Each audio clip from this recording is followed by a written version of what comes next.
Hi, so welcome to the complete Japan 2024 PowerPoint presentation. Because I know when I did the when I did the stream, when I presented on stream, well, first off, Astro and Locken were kind of yapping over it, and also it was not complete. So this is somewhat of a more complete version. Am I still happy with it? Not really. I don't think I'm ever gonna be happy with a PowerPoint. So it do be like that sometimes. So yeah. But without further ado, let's get started with our presentation. So obviously, we began in September 26th. We started preparing like a whole bunch. Well, first off, we flew out of Canada back in September 26th. I did not sleep the entire night for September 25 to 26, mainly because I was afraid of jet lag, so I didn't sleep that entire evening. I was just preparing for stuff because I was like, I also gotta like finish up work and all that stuff, so I didn't sleep the entire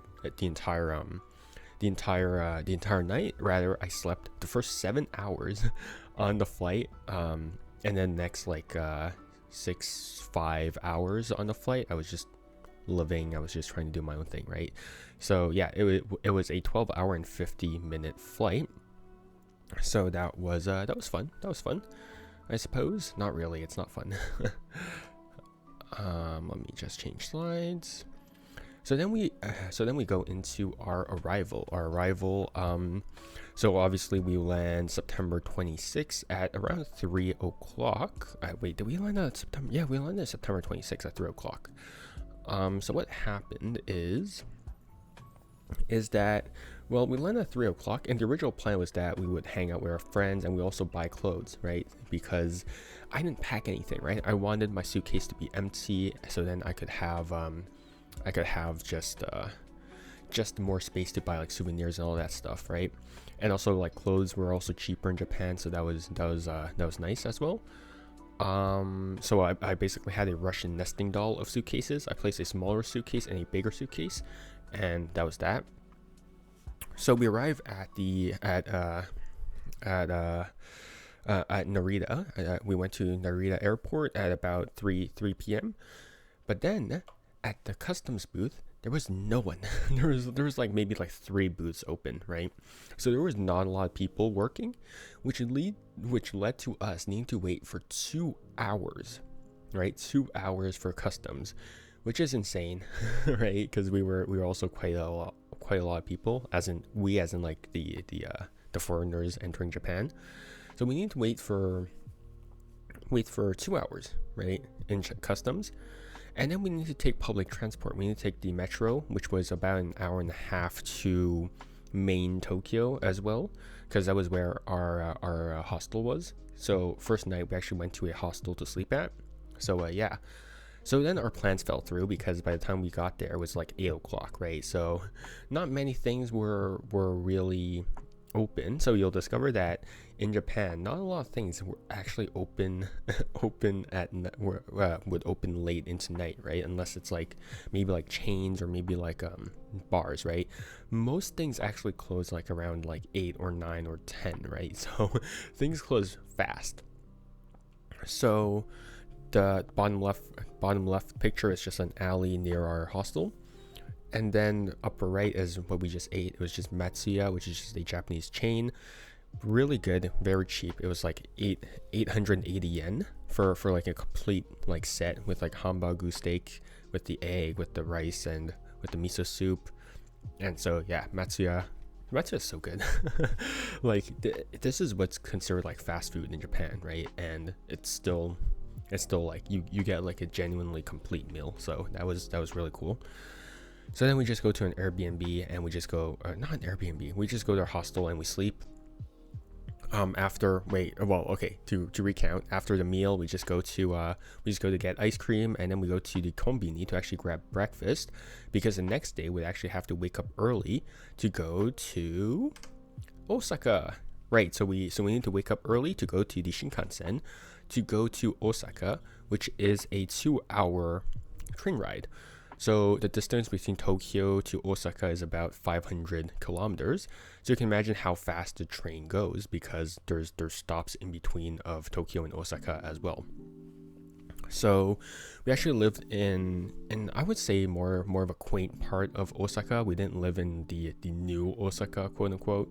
So it was quaint. It was really nice because then we could see like sort of the more just sort of the more like familiar things with not familiar but sort of the more mundane parts of I don't know, just Japanese life experiences. Cause we could see like, I don't know, just people, just parents walking with their kids and just kids just wandering the streets. It's really interesting because you could see like kids just wandering the streets alone, unsupervised, and such a big departure from North America because usually, right, usually in North America you would never do that.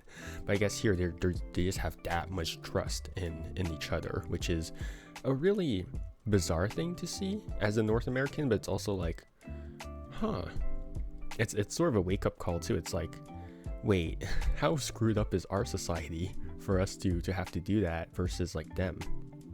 Now, I do know that Japanese society, there are flaws with it. It's not completely perfect, but it's just that aspect of having kids walking like alone in the streets and still feeling safe is I don't know, it's mind-boggling. So upper right is the metro in Osaka at our Airbnb, and then bottom right is just a random street down there. So yeah, so we arrive at our Airbnb, we eat lunch, and then we go to wait, that's just another street. So yeah, you can see just how quaint and old everything is, which is nice. But yes, after we settle down to our Airbnb, we go to the Tombori. The Tombori, as you can see in the picture, there's water. That's because it is a canal. The Tombori is formed of two words. So the ton is one word, and then bori is another word. So the ton comes from a guy named Yasui the Ton. Yasui the Ton wanted to build a canal in Minami, but then he unfortunately passed away in a war called the Siege of Osaka. His cousin then took over the project and named the canal after Yasui the Ton. So the ton comes from him, and then bori comes from the Japanese word for canal, which is hori. So the Tombori in general is a combination of these two words. You could tell just how much more like quote unquote like Neo Japan it is, right? Just how much more like it's the touristy side of Japan that you see in like photos and pictures and all that stuff, right? So yes, this is what we refer to as New Osaka because it's more commercialized, it's more industrialized, I would say, versus like the more quaint parts of Japan that you saw in the previous pictures, or the more quaint parts of Osaka rather. So that is the Tombori, and you can see the canal over there. So just some more Dotonbori pictures, some nice alleyway pictures, some more street pics, because that is very nice, very nice. Some more pictures as well, and yeah, you can just see just how commercialized everything is. There's an H&M, there's Uniqlo. Whenever there's a Uniqlo, that's how you know that a place is commercialized, because you're like, oh, yep, that's yep, there's always a Uniqlo where it's commercialized. Just a fun fact, Uniqlo is actually a combination of two words. It's a combination of unique and clothing. I'm not even kidding. The Uniqlo's full name is Unique Clothing. I was kind of bummed out when I found out about that. I was like, really? That's such a stupid name. But I was like, okay, I guess it makes sense, I guess. So that is the Tombori, with all of its neon lights and commercialized streets. And there are shopping malls which have flagship IP stuff. So on the bottom left, you'll find Ultraman, one of my favorites. Well, it's actually the first tokusatsu series that I grew up with. Ultraman comes from Subaraya Productions, who was founded by Eiji Tsuburaya, who I believe actually did some of the special effects for the Godzilla series as well. So Eiji Tsuburaya is just one of the pinnacles of, not the pinnacles, but one of the founders of tokusatsu as a genre in general. Tokusatsu is, if you don't know, it's people in suits fighting each other. Tokusatsu is a literal translation for special effects in Japanese. So just for North Americans or Europeans out there, Power Rangers is one example. Power Rangers is an adaptation of a Japanese series called Super Sentai. So yes, those are tokusatsu series. Up there you see the Ghost from Spirited Away and then My Neighbor Totoro. So those are from the Ghibli store. Okay, the next day after we wander around in the Tombori, we go to the History Museum in Osaka. So as much as I want to say historical stuff surrounding Osaka, I can't because most of these signs are actually untranslated in Osaka in the History Museum. A lot of things are untranslated, even despite it being like a more touristy place. So it's only like the big signs that are translated. The small signs with all the details and all that stuff are still in Japanese. So I can't tell you much about this, unfortunately. All I can say is that the History Museum is actually relatively big, and yes, it goes in chronological order, so you can tell that's from like the oldest to the newest things. Another thing, if you're planning on traveling to Osaka, there's something called the Osaka Amazing Pass. So what this is it's basically a either 1-day pass or a 2-day pass. I believe the 1-day pass is about 3,000 yen, and the two-day pass is about 5,500 yen. So what the Amazing Osaka Pass is, it's basically, first off, it basically allows you to access different sites in Osaka. So it's basically already prepaid for with the pass. And so generally there's usually a line dedicated to pass holders. So you could skip lines, which is really nice because sometimes there's just an insanely long line and you don't have to buy tickets online, all that stuff. You can just like have them scan the QR code and that'll be fine, right? The other thing about the Amazing Osaka Pass is that it allows you to actually just travel around the subway stations, right? So yeah, that's good. For you just gotta scan it at their what's it called at the thingy, right? So it allows you to use the subway for free, not including the Osaka Loop line, which is the main one, unfortunately. But if you're planning on taking like the subway around Osaka, it's worth it. So yes, so the Amazing Osaka Pass includes like sites and also the metros, so that is worth it. Me and my friends had the 2-day pass, so you see a lot of activity throughout there. So we paid for the History Museum with the Amazing Osaka Pass. Yes, so here is just like recreations of Japan, yeah, with scary mannequins, no airbrush and all that stuff, so that's scary. Here, this is actually a pretty big, this is like a reconstruction of a street in the museum, which is insane to see. Bottom right is just like a bunch of pamphlets and all that stuff, which just have like a really cool design as well. So I might steal some of that. So that is the Osaka History Museum.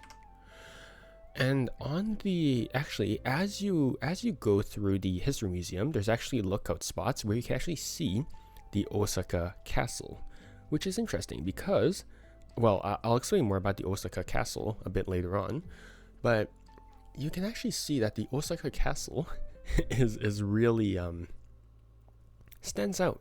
It stands out quite a bit because around it is just a whole bunch of modern day buildings. It is completely gentrified. There we go. It's gentrified, but there's still this traditional Japanese castle standing in the middle of the city, which is really interesting.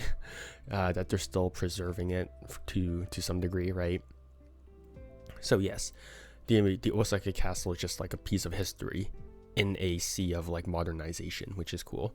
And yes, you can see there's a moat. There's actually like 2 moats in the Osaka Castle. When you first walk in, you have one filled with water, and then there's a second moat which is just covered in like grass and all that stuff.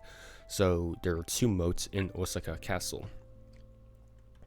So yes, so also Osaka Castle, there were so many people, but again, with the amazing Osaka Pass, we could bypass the line, and it's like included in the pass as well. So Osaka Castle up close in all of its glory. So Osaka Castle, it's interesting. So if you actually look at the previous picture, you can see some black marks. I don't know if that's just like it being dirty. I don't know if that's just like inconsistencies in the bricks and all that stuff.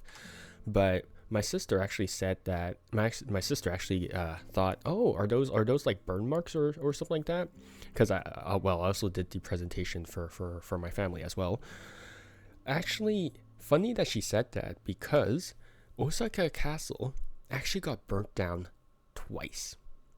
It got burnt down twice. So that's it was always by accident. Funnily enough, it was always by accident. It was never like purposefully like burnt down for some reason.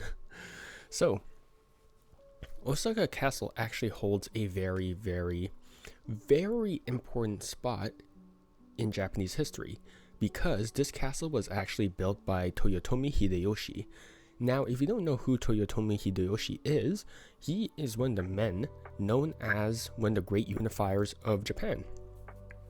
So, to clarify what the great unifiers of Japan are, so originally in the Sengoku period, there were a lot of civil wars and rebellions, and what basically happened is that the samurai actually ruled the lands. It was actually the peasants or the lower class who rebelled against the lords, and then Japan was sort of just scattered because everyone was trying to like vie for power, right? And there's just a lot of civil wars, right? So Japan was scattered, right? And it wasn't until a guy named Oda Nobunaga that started this snowball effect of Japan being unified. So Oda Nobunaga is the first great unifier of Japan. And then Toyotomi Hideyoshi is the second great unifier of Japan, and he's basically the successor, or who may or may not have backstabbed Oda Nobunaga. So he is the second great unifier of Japan. And there's a third one. He's not really relevant to this story, so I'm not going to mention him. But yes, so Osaka Castle has a great role in Japanese history because of the fact that it played a role in unifying Japan once more after the Sengoku period. So that is Osaka Castle. After Osaka Castle, we go to a cruise, which is a misnomer because I don't think it's just like a boat ride, right? It's a boat ride that goes along the waters of Osaka. So we just take a boat ride along the way, and that was just overall a very, very nice experience. Sorry, let me sip some water first.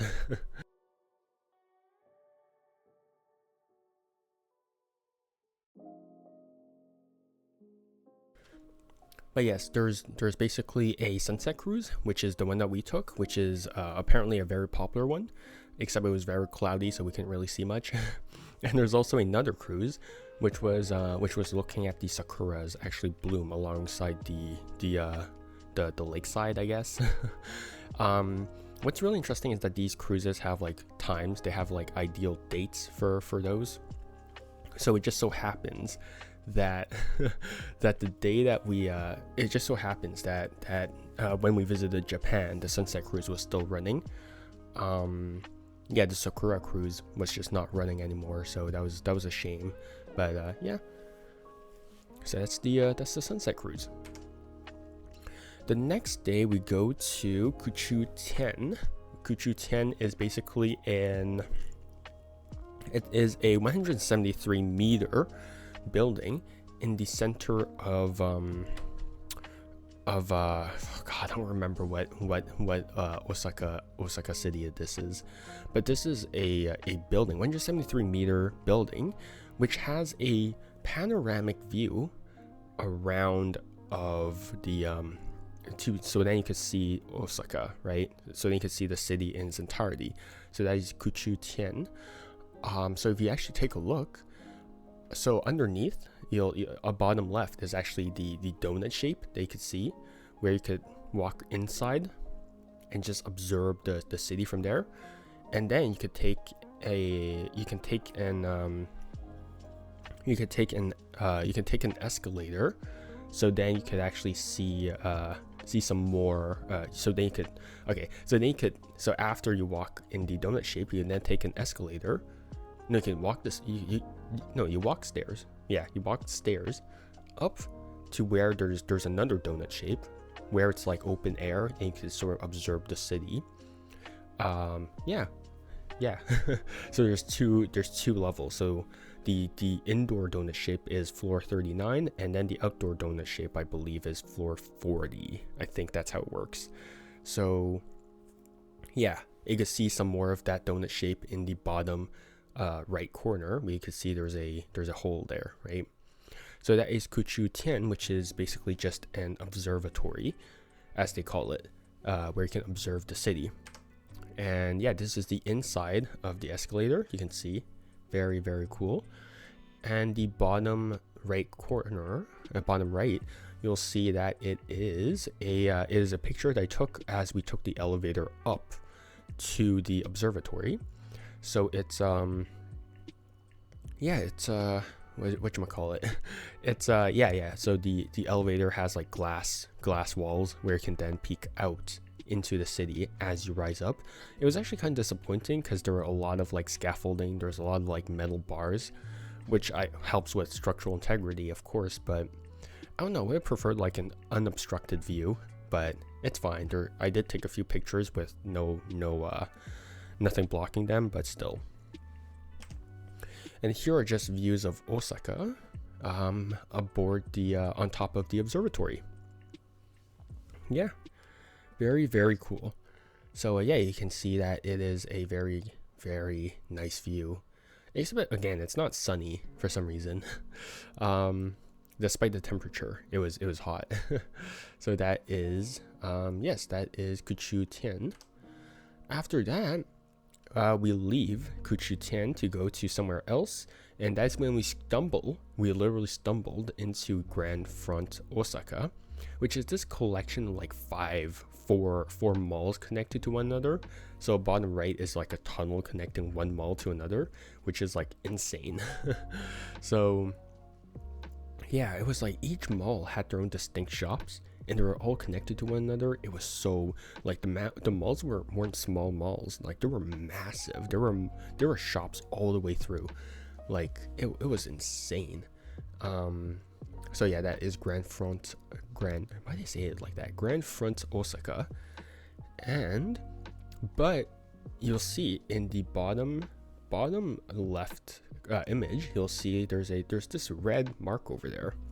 That's relevant because that is where we are going next. This is HEP 5. HEP stands for Hankyu Entertainment Park. So as you saw from the slide before, that is actually a Ferris wheel.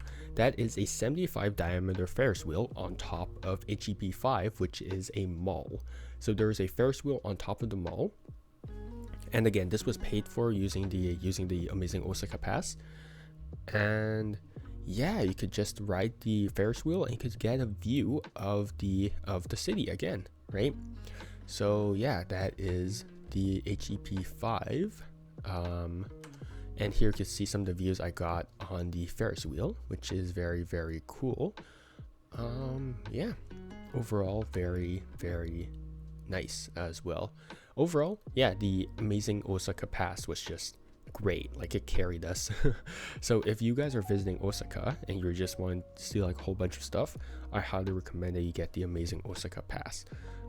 Because yeah. After that, we went for, well, one is lunch, one is dinner. So the okonomiyaki, which is the thing on the upper left, is just the savory pancake with seafood on the inside. There's also pork on top. And what's grated on top is actually just bonito flakes, which is just this hard dried fish. So yes, because of how light it is, it tends to flutter even at like slight temperature differences. So that's how you get the illusion of okonomiyaki's bonito flakes actually moving. So that is okonomiyaki. It was good. And then in the bottom right, you have omurice. This omurice was, yeah, it was good. So underneath of the omelette, you have the rice, and then surrounding that, you have, I believe it was like a, God, what was it? It was like beef stew. It was very, very tender. It was very good, and that was all in a demi-glace sauce. So yes, that is food in Osaka on day 4. So the next day we traveled to Kyoto. Yep, we were done our stuff for Osaka, and then we hopped on like just a 30-minute metro station ride to Kyoto with all our luggage and all that stuff. So what's really funny is I thought we needed to take like a Shinkansen to Kyoto.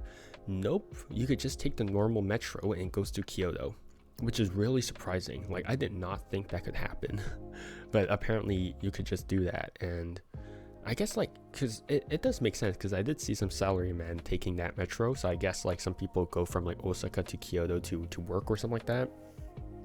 But yes, you can see this is like some more quaint part of Kyoto, and that is Kyoto Tower. So Kyoto Tower is the tallest structure in Kyoto. It is 131 meters tall, which says a lot about how small Kyoto actually is. Because if you remember, the Kuchutian building by itself was already 173 meters. This is so much smaller. Like there's like a 42 meter difference, and this is the tallest tower in all of Kyoto. So you can tell just how small Kyoto is. So underneath of the Kyoto Tower, there's a hotel, and there's also a mall down there. So that is Kyoto Tower, and this is honestly, Kyoto might actually be my favorite place in Japan because it's so much more quaint. I think that Tokyo is a bit too busy for my taste. So that is Kyoto. That is our first day in Kyoto, and we have our food. So upright, we have our ramen. Very, very delicious. The difference between Canadian ramen and Japanese ramen is night and day. On the upper left corner, that is a pork belly rice bowl with the egg yolk on top to make everything like creamy and all that stuff. So good. That was so good. Yeah. So that is the food that I ate in Kyoto for day 5. The next day, we go to Arashiyama. So day 6, Arashiyama. So Arash is storm in Japanese, and then Yama is mountain in Japanese. So the combination is storm mountain. So that's just the mountain range that you see in Arashiyama. And yes, so there are 2 main things that you actually want to see in Arashiyama. The first thing, first off, I'll introduce some of the scenery that you see there. You see some cranes, I guess. I think that's a crane. I'm not too sure, honestly. And then you also see some of these scenic routes with water and just the mountains in the background, which is very, very nice. But one of the main attractions is this, the Togetsu Kyo, which is a translation for the Moon Crossing Bridge, so which is this nice wooden bridge over there. So the name Togetsu Kyo actually comes from an emperor named Emperor Kameyama, who was on a boat ride at night after a party or something. I'm not actually too sure. But as he was riding the boat, he noticed that the moon looked like it was sort of crossing this bridge. And I guess as a tribute, he named the bridge the Togetsu Kyo, which is Moon Crossing Bridge. So that is why this bridge has any sort of cultural significance. It's because it was given a name by the emperor, or one of the emperors of Japan. So that is, that's the Togetsu Kyo, which is very, very cool. But the main reason why I think most people actually go to Arashiyama is not for the bridge. It's actually for the monkeys. the monkeys. Don't touch the monkeys. So there are monkeys living in the mountains of Arashiyama. Yes, so we need to hike about 30 minutes up for to see the monkeys. And yes, these are the monkeys. Monkey. Monkey. So yes, you can tell, very adorable critters. Yes, you shouldn't approach them. So there's actually a whole bunch of rules that you should follow when you're approaching monkeys. And yes, so these are the monkeys. Over here, you'll see that there's actually a building at the top of at the top of a mountain where you can go inside, and then there will be these like you'll be caged in essentially, and you could actually buy food and just feed the monkeys. That's what you see in the upper right, where you can see someone feeding a monkey, and that's just a monkey eating. The background is the building with the cage, so then like the monkeys don't attack you for the food, right? Because that does happen. They're still wild animals. So yes, that is Arashiyama, and it's monkeys. Yeah, very, very cute, I suppose. And then we go to eat some food. That is matcha ice cream, as you can probably guess, in the upper left with a shell, I guess. So how you're supposed to eat this? You're supposed to use the tile looking thing on the side to scoop up the ice cream. In front is actually like this green tea mochi with red bean paste on the inside, which is really good. So yes, that is our green tea ice cream. Next we go to our lunch. Our lunch is this wagyu beef bowl. So how it actually works is that you're supposed to actually separate it into quarters. The first quarter you're just supposed to eat by itself, so then you could sort of savor the flavors by itself. The next quarter you're supposed to dip it with the egg, so then you mix it with the yolk, and then you get this nice creaminess from the egg yolk.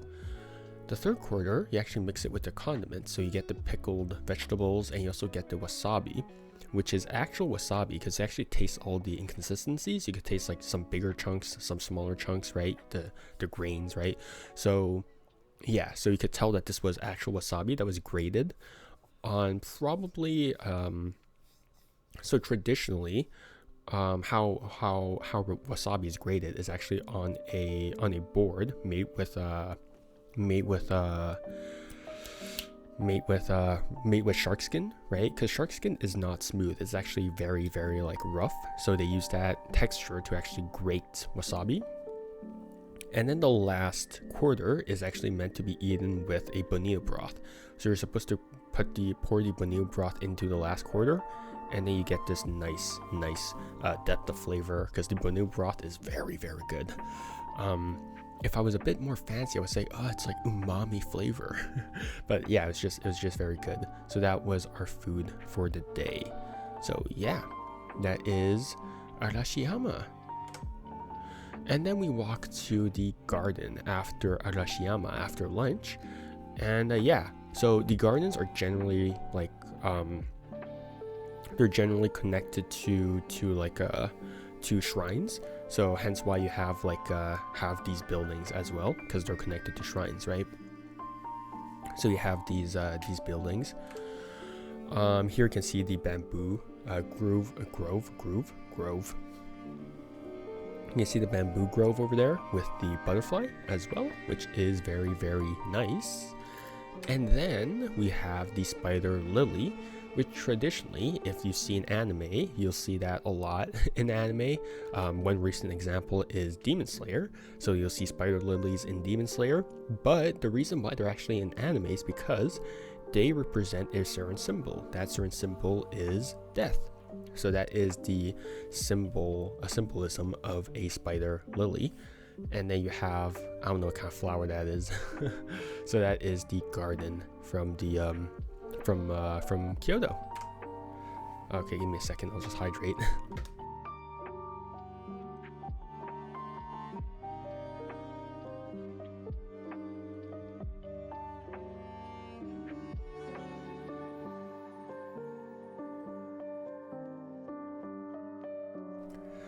Okay, we're at the halfway point. Perfect. So, day 7, we are still in Kyoto, and then we go to Nishiki Market. So, Nishiki is a translation for brocade. A brocade is this richly decorated fabric that usually or sometimes has silver or gold threads woven into it. So it is this very high class fabric. So Nishiki Market is a very historical site. And so you'll find like a whole bunch of food and ornaments or accessories in that market. Honestly, I would say it's more of a tourist trap thing at this point because things are more expensive over there. So it's good to visit, but I wouldn't necessarily go there to buy things because they are slightly more pricey than usual. But just for the cultural thing, I would definitely visit Nishiki Market. So Nishiki Market. After Nishiki Market, I personally did not buy anything in Nishiki Market, but after Nishiki Market, we go to eat lunch, which is sushi. So here you get this nice platter of sushi. What's funny about the upper right photo is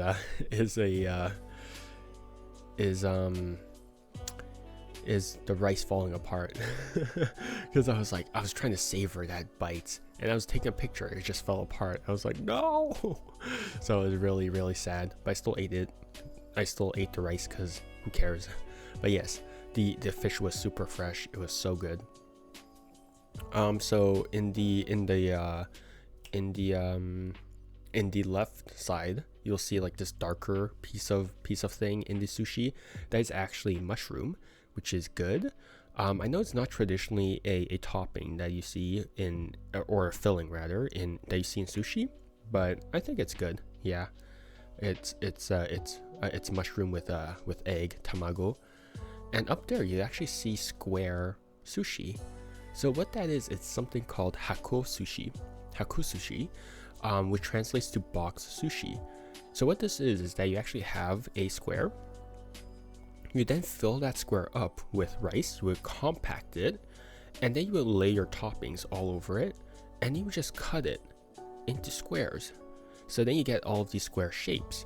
And that's why for the center haku sushi, you also get this weird collage of different ingredients, right? There's like shrimp, there's like other things, and there's also like a different fish on top. So that's why you get this collage, right? It's because it's just like you just lay your fillings on your toppings on top and you just cut it into squares. So it is different from traditional sushi, and it's very carb packed, but it's good nonetheless. So that is haku sushi, which isn't a form of sushi that you traditionally see in places outside of North America, outside of Japan, but it's cool that there's different forms of sushi that there are left to discover. And yeah, it's just overall a very, very cool thing. So that is haku sushi. Next, after we eat sushi, we go to Fushimi Inari Shrine. So you can tell that it was a activity-packed day. So Fushimi Inari Shrine, as you can tell, is the poster boy of Kyoto and Japan, because every time you see like Japan, you see all of these torii gates. Torii gates are these gates over here. So what torii gates are is that they're actually meant to be a passageway, right? They're supposed to be a passageway between the supernatural and the not supernatural, but the spirit realm and the human realm. So when you pass through a torii gate, you're leaving behind the human world to go into the spiritual realm. So that's the general significance of a torii gate. So, Fushimi Inari Shrine. Inari is the Shinto god, rather, of foxes, fertility, rice, tea, sake, agriculture, and industry. So he has a lot to his resume. So Inari, yes, this is a Shinto temple, right? A Shinto shrine. So Shintoism is just one of the big religions in Japan, with I believe Christianity is also a big religion in Japan, though I didn't really see I didn't really see Christianity all that much in Japan, honestly. It was mainly Shintoism that I saw. But yes, what's really cool is that you see that orange glow. I thought that was artificial. I thought that was artificial until I walked closer. I was like, that's the sun. Somehow the sun had reflected to appear as an orange glow, and that just made for a really, really cool picture. So some more additional context regarding the Fushimi Inari Shrine. The first structure in the shrine was erected back in 711, and then the entire thing was relocated in 816, right? So 105 years later, it was relocated, and then the main shrine structure was built in 1499. So this is a very, very old, very cultural significant shrine. And as you can see, there's English on the there's English on the left side. The reason why is because if you donate a certain amount of money, you can actually the shrine will erect a torii gate in your name. So that is something, right? That's just yeah. So here also you'll see that there's actually not anybody here for some reason. Now, don't be fooled. There is a lot of people who visit Fushimi Inari Shrine, but the reason why there's actually not a lot of people is that when you first walk into the shrine, you get all the shrine buildings and all that stuff.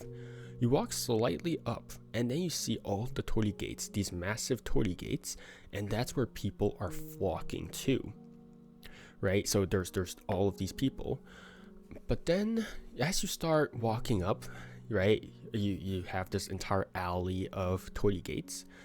As you start walking up, whoops, sorry, I hit my headphones out. As you start walking up, you eventually arrive at the foot of a mountain. So then you're like, do we continue going there? All right, let's just continue walking up.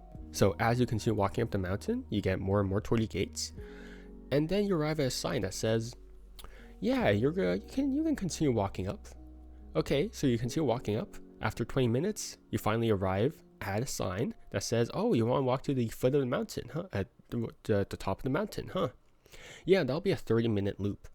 So as there are more and more signs that say like, there's this much time, you start to lose more and more people because they're like, oh man, I don't want to walk this much. Because keep in mind, this is a very, very hot day. Like, it was humid as heck as well. So I walked the entirety of it and that took so long. So it did take a long time for me and my friends to actually finish walking Fushimi Inari Shrine. But it was worth it because you get sights that people don't see because they just didn't want to watch. They didn't want to walk through the mountain. But yes, it was very, very long. Like, it was, man, like I think from the foot of the mountain, it took like an hour. Like it just overall took quite a bit to walk through. But it was very nice because all throughout our walk, you just had these torii gates all throughout the journey, and it was just beautiful. So yeah, that is Fushimi Inari Shrine. Here are some more torii gates. You can tell that some of them are made out of stone. This is a smaller one. And yeah, you can just generally give some offerings to the Shinto gods. And yeah. Here you can see it's the passageway of torii gates and all of that stuff. So that is very, very nice. Here's another photo of that. So you can tell that, yep. It's not many people because it is exhausting. It didn't help that I was actually carrying a camera bag, so you can tell that like it was very like my neck and my shoulders were so stiff because I was just carrying a camera bag all throughout the journey, right? So yeah. And here's just a short video for the torii gates.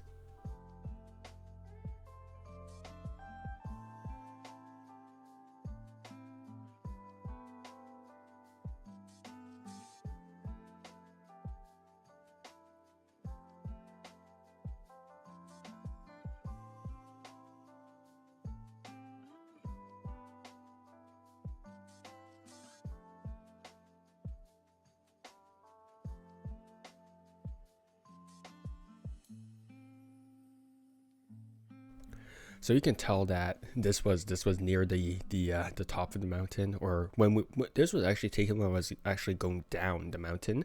So you could tell no one wanted to walk the friggin' shrine because it was a third, it took a long time, right?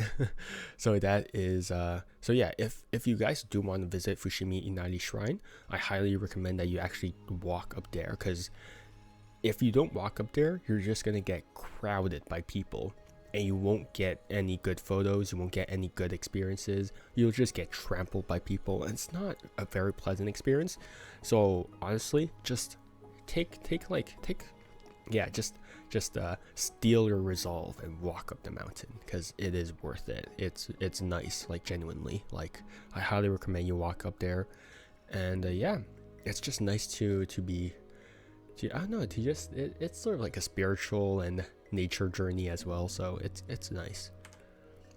Next, here are some more of these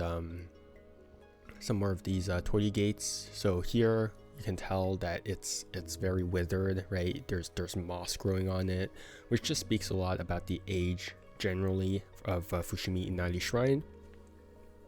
On the upper right, you'll see these bundles of paper, this braiding of paper. This is called a shide. Shide is basically just paper braided in a very particular way. So then it's meant for like purifications and all that stuff. So yes, generally you'll see that wrapped around like rocks, or you'll see that hanging above shrines, sort of to like safeguard the offerings for the gods. So that is just that is shide, right? Yes, so that is yeah, that's just a little fun fact as well. So yeah, and along the way, as we were walking in Fushimi Inari Shrine, we saw cats, very cute cats over there, and they're actually quite friendly. Like, you could pet them, except they didn't let my friend pet them, so I guess he just had bad vibes, because cats can sense your vibes, and you know, the cats actually liked me. So yeah, it's sad because I was allergic to cats, so yeah. I'm allergic to animal fur in general, so it is quite sad, but at least I could like pet the cats. I need to wash my hands after, but yeah, they were nice little kitties. So yeah. After our visit to Fushimi Inari Shrine, we walk down the mountain and we go into the city right below it, and that is where we see all of these quaint sights. You can just tell how old everything is, but honestly, it's not a bad look. It's quaint, it's tranquil, it's like, I like it. Like, it's genuinely something that I think is a nice environment, and it's peaceful. It's yeah, that's Kyoto. That's right below of Fushimi Inari Shrine, and it's just insane that, I don't know, it's fascinating that they didn't commercialize more on Fushimi Inari Shrine, because you would expect there to be more like huge skyscrapers with hotels, so then like people can stay there and just go to the shrine. But no, that doesn't happen. It keeps the old-timey vibe, and I think that's really cool, right? It's really nice. And here's some more pictures of the city below Fushimi Inari Shrine with the drugstore. If you see some of these square cars in the upper and in the bottom left corner, these are called K cars. K cars are very Japanese style cars, right? They're more boxy. I assume it's because they're easier to just like park and store and all that stuff, because again, Japan is very compact, right? I think in general, the Japanese population actually has more, like they have a bigger population than Canada. So compared to the land mass size, right, you can tell just how compact Japan is versus Canada. So it's insane, right? So I guess that's why they have smaller, more cubic, more compact cars like these K cars over there. But yes, you can just tell how quaint everything is, which is nice. McDonald's. The first time I used my credit card was in McDonald's. Yeah, it was a relatively large McDonald's. It's actually interesting because when we went there, it was actually quite quiet. But then as we started leaving, it was actually the end of school hours. So then school students actually started pouring into McDonald's, which was actually quite nice. Because it was just, I don't know, it's like you can see how quiet the streets are, right? Because everyone's at school, everyone's at work. But then like the moments that like we left McDonald's, we started seeing more life to the city. It was just a nice moment. So that's something about yeah, that's just something that I remember about McDonald's, oddly enough. Right? But yes, as you can see, very quaint, very tranquil, very very mindful, very demure. God, what an awful meme. The next day, we actually we actually leave Kyoto to go back to Tokyo for some stuff. So yes, this is our meal. So that is a Wagyu smash burger, which was very delicious. And then we also eat there's 3 flavors of ice cream. One is milk, one is sakura and red bean, and the other is banana and brown sugar. So very good flavors of ice cream. Yeah. So overall, just our that's our first meal back in Tokyo. Yep, Western food. The next day, we go to we explore around Tokyo a bit, and yeah. So here you have like some busier part of Tokyo, and then you have a more residential area of Tokyo, and you can tell that there's quite the difference, right? One is a bit more quiet, but still like very fluorescent, very in your face, right? Whereas Osaka and Kyoto, they're a bit more tranquil, even though it's at nighttime. But here you can tell it's very fluorescent, right? Tokyo, there's a lot of big buildings, all that stuff. And then we go to Shibuya Crossing, which was honestly very disappointing. Like Shibuya Crossing was just straight disappointing for me. Cause I was hanging out with friends, right? And we crossed Shibuya Crossing. And then we crossed it again. And that friend mentioned to me, "Oh, we just crossed Shibuya Crossing." I was like, "There's no way." And then turns out, yeah, that was Shibuya Crossing. It was the most underwhelming experience ever, because like in photos you would see like this huge like thing, right? You would just see these huge streets and all of that, and these crisscrossing streets, but the distance between like the roads is actually quite small. Like you could cross Shibuya Crossing without even noticing that's like Shibuya Crossing, like I did, right? So it's just like I really crossed like one of the most famous things like in Japan, and I didn't realize it. Like that's thoroughly underwhelming. So that was Shibuya Crossing. Very disappointed. I don't think it's worth going there specifically to see it. Like you can go around Shibuya Crossing to look at some stuff, but it's all right. Like I wouldn't go out of my way to really see Shibuya Crossing. Yeah. Like only go there if it's on the way, right? But otherwise it's like, yeah, I don't really care. And then we skipped to day 11 because, well, we didn't really do much during these days. It was just me hanging out with friends. So this is a latte made by the Latte Art Mania, which is an award-winning latte art cafe place. On the upper left, you'll see that is a tiramisu donut, which is very good, and that is a black latte made with charcoal. That's how they get that charcoal. That's how they get this black coloring.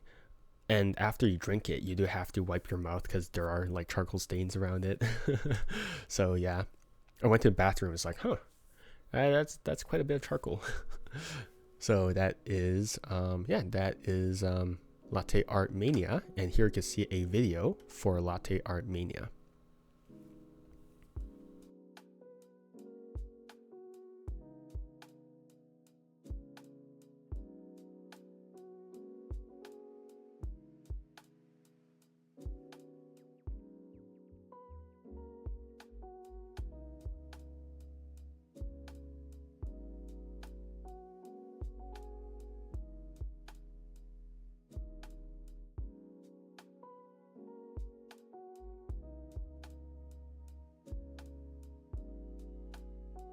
So you can tell they're very skilled, very, very skilled. Like they know what they're doing.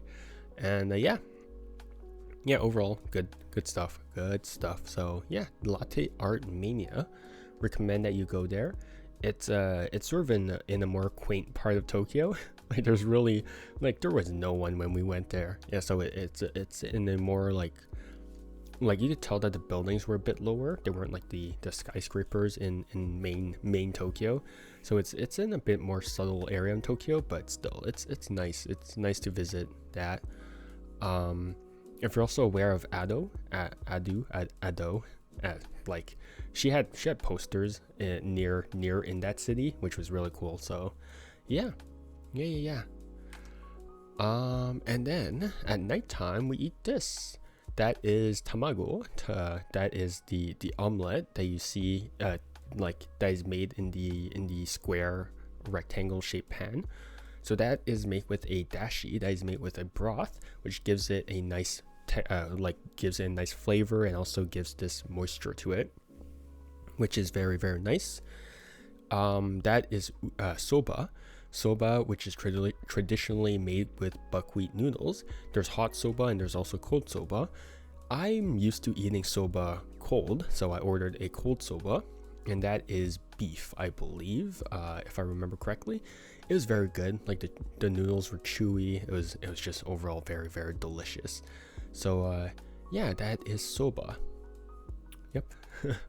Soba indeed. Next we have the metro. So I just realized I didn't put any photos of the metro, so you can tell how much money they spend on the metro, on main metro stuff, right? Because you can tell just how big everything is. Like they're really, like, this is like they spent a lot of money on the infrastructure for metros, which I respect because it works really well. Like it legitimately works really well. And you can't really blame them for spending that much money because the metro is always on time. It is very confusing at first when you start taking the metro. Like you're a bit like, oh, what's happening, right? But then as you get used to the metro, it's actually quite the efficient system. So you don't know like so it's hard to like find like your specific metro and all that stuff. But once you get used to it, which is nice. So yeah, you can tell how big these metro stations are. Some miscellaneous street pictures of Tokyo, because why not? That is a phone booth, and then you have a Denny's over water, which is just cool because I just want to take like the reflection. Nothing. Yeah, that's just street photography. Yay. So yeah, Denny's. Yeah. Honestly, these are just random pictures. And then we have food. So this was after we visited Akihabara. So yeah, so the thing on the top right is actually a cinnamon toast, which was good. And then on the bottom left is a katsu, pork cutlet. And yeah, that was very, very tender, very good. And yeah, overall delicious. So yeah, that is our food. And then right after visiting Akihabara, I went straight to... Okay, well, first off, I guess I gotta present some more metro stuff. So again, very large metro stations, because that's just how important the metro station is. And I agree, it's very, very important.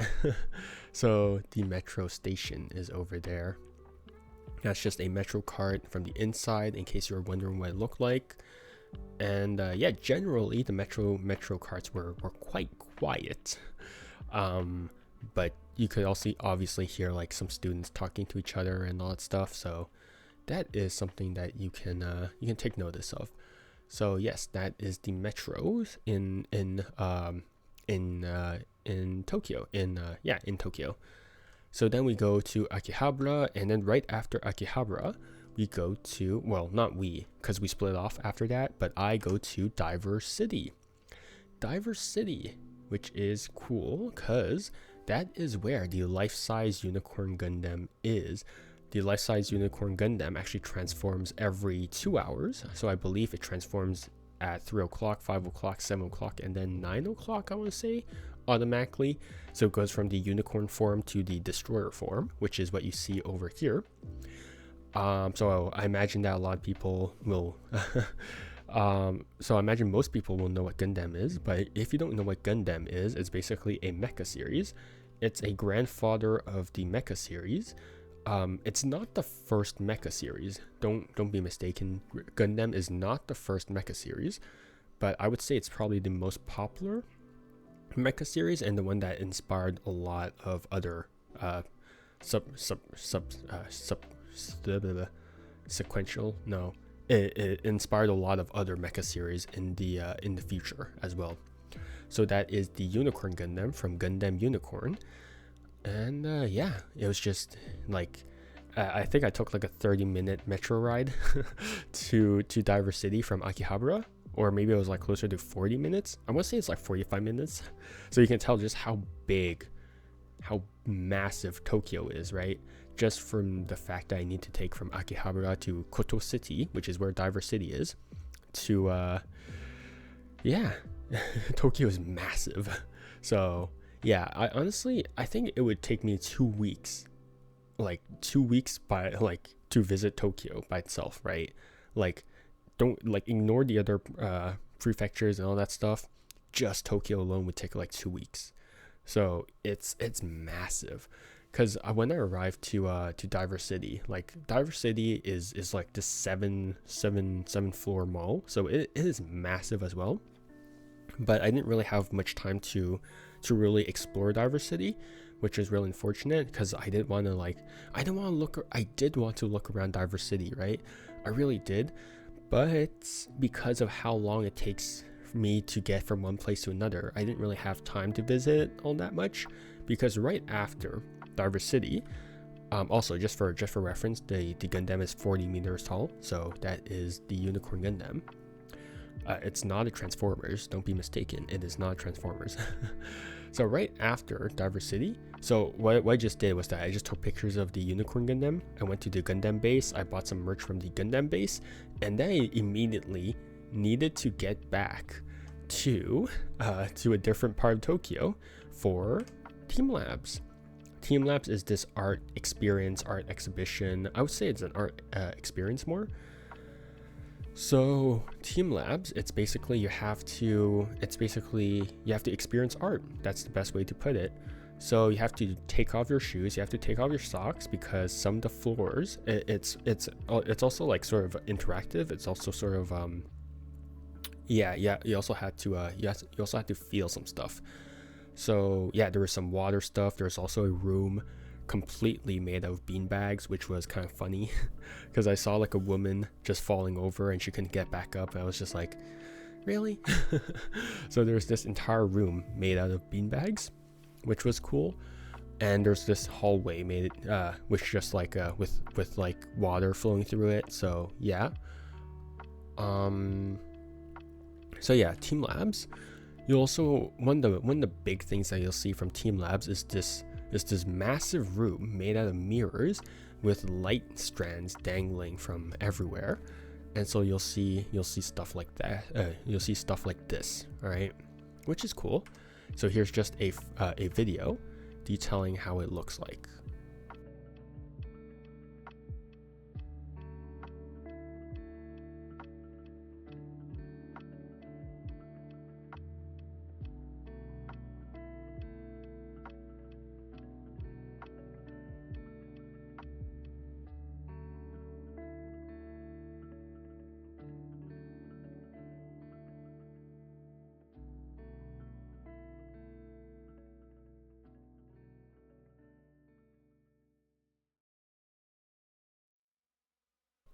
So it is like a sky full of stars, and you're surrounded by mirrors everywhere, which is cool.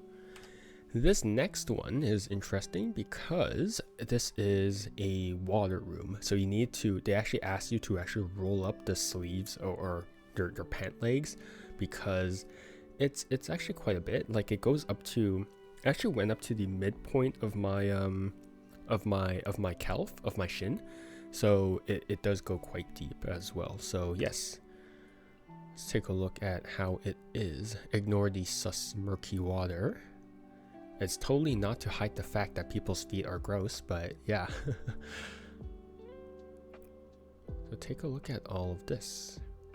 So what's really cool is that the projections that you see in the water are actually actually procedurally generated, which means that they're generated on the spot, which means that they're created on the spot, which means that this exhibition that you see right now will never be the same. The fish that you see there will never be the same. The petals that you see there, they might be similar, but they'll never be the same. It is generated, it's not a video, so you'll never see this thing ever again. So what's really cool about that is that the fish that you actually see in the water actually react to you. So you actually walk closer to the fish, they actually just swim away. They swim around you, or they swim away, which is really, really cool. So yeah, the fact that it's procedurally generated and the fact that it's also interacting with you is just so sick. So it's very, very cool as well. So yeah, team labs with all the fish, like so. Next we go to a room filled with bouncy balls. So yes, you could go around and push balls, or you could go around and kick balls and all that stuff. So when you actually enter the room, there's actually someone who works there who says, oh, don't go in between of the balls and of the mirror balls, because if someone accidentally knocks a ball into you, you might get trapped and you might get hurt and all that stuff. So don't go in between of the walls and of the bouncy balls. So yeah. So that is just a bouncy ball room, which is quite cool. Yeah, team labs, yay. Next, what we have is actually a room, which is quite nice. So what this is that you're actually in a dome. You're actually in a dome shaped, you're actually in a room with a dome roof. So what's projected on this roof is just these myriad of flowers. So what you're supposed to do is you're supposed to line the center room and just look up and enjoy these fleeting moments. Because again, much like the fish exhibition, this is procedurally generated, which means that even though it looks similar, it's never going to be the same, which is really, really cool.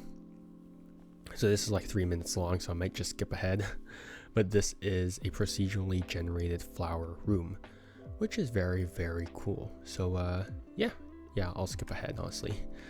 But yes, it was just nice because I could just lie there and just look up the ceiling and just see all of these different sights and just, I don't know, it's just nice. Like there was like this moment of introspection for me, where I could just look up and be like, damn, life really is a fleeting moment, huh? Yeah, it was just a nice moment to kick back and think about life. Yeah, it was just weird. Okay, next. Next we have this room filled with cosmic, well, it was actually outdoors, so it was raining. But we had this garden filled with cosmic eggs, which was interesting. Cosmic eggs. Yeah, it's cool. It's cool.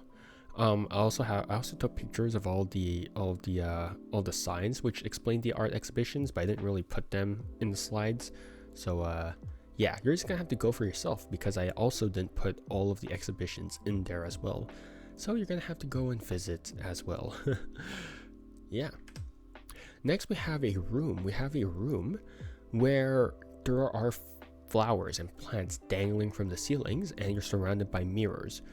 So what happens is that when you first enter the room, you actually had to crawl underneath of all these flowers, right? Because they were just that close to the ground. And as time goes on, the flowers will actually slowly retract back to the ceiling, and they could slowly stand back up, as if you were the flower, as if you were blooming upwards, as if you were growing upwards, which is such a cool thing, right?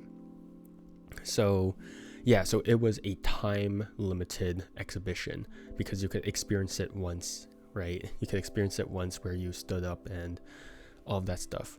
So yeah, you can only stay there for a limited amount of time. So yeah, again, like a fleeting moment of life, right? You grow up and then you eventually have to leave. As depressing as that is. So that is the garden exhibition. That is the reverse garden exhibition, rather. And here is just a flower on the mirror ground. So they do use real flowers. So you'll find like there are occasionally like petals or flowers just on the ground because, yeah, they just fall on the ground.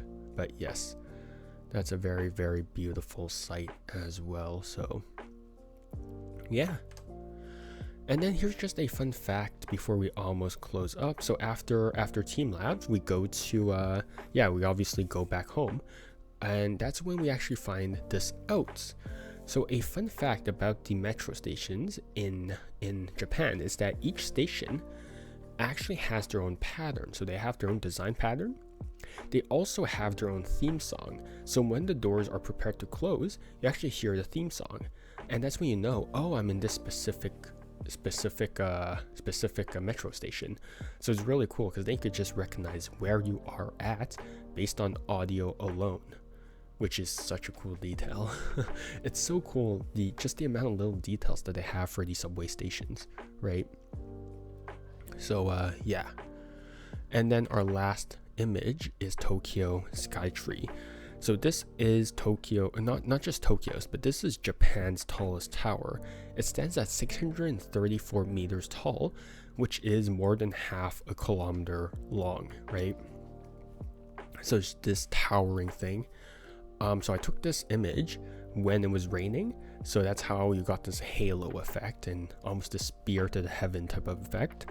So when it was actually first completed in 2012, it was the second tallest building in the world. But obviously with Dubai and all that stuff, I imagine that it got knocked quite the few places down, but still a very, very tall tower. So yeah, that is Tokyo Skytree. And then the next day after Tokyo, we just go to Narita, so where it's closer to our airport, and then we just prepare to fly off. And that is my Japan trip. Very, very cool. Yeah, that was my entire Japan experience. Honestly, yeah, it was very, very nice. And I do want another trip down to Japan because there's just so much to see. Like, I've been to Tokyo, Osaka, and Kyoto, and I think I didn't even have enough time to see all of those things in 2 weeks. So we definitely, I definitely didn't even have enough time to visit other prefectures, other cities. So I'm gonna need multiple trips back. I'm gonna need so many more trips back. So yeah, that is my trip to Japan 2024. And yeah, I hope in the future I can visit it once more. And once more with friends and all of that stuff, and I hope to take many more photos. I hope to experience more of Japanese culture, and I hope to just generally experience more of the world, right? Because life is too short for me to just rot in my room, and I do want to visit so many places in this world, and Japan is one of those places where I'm like, oh, okay, I want to experience more of this. So yeah, if you guys ever get the chance to visit Japan, so I visited during October, which means that it was not tourism season, so there was a few less people. There's still quite a few people, but plane tickets were cheaper then. So going off season I think is nicer because one, there's less people, and plane tickets are also cheaper. So going off season I think is the way to go. So yeah, that's my trip to Japan. And I hope you guys enjoyed this presentation because I am parched. My throat is parched and I'm going to die of dehydration and but yeah, that's gonna be it for me today. Have a good morning, afternoon, or evening depending on when and where you are watching. And yeah, see you guys next time. Bye bye. See you and take care, lads. Bye bye.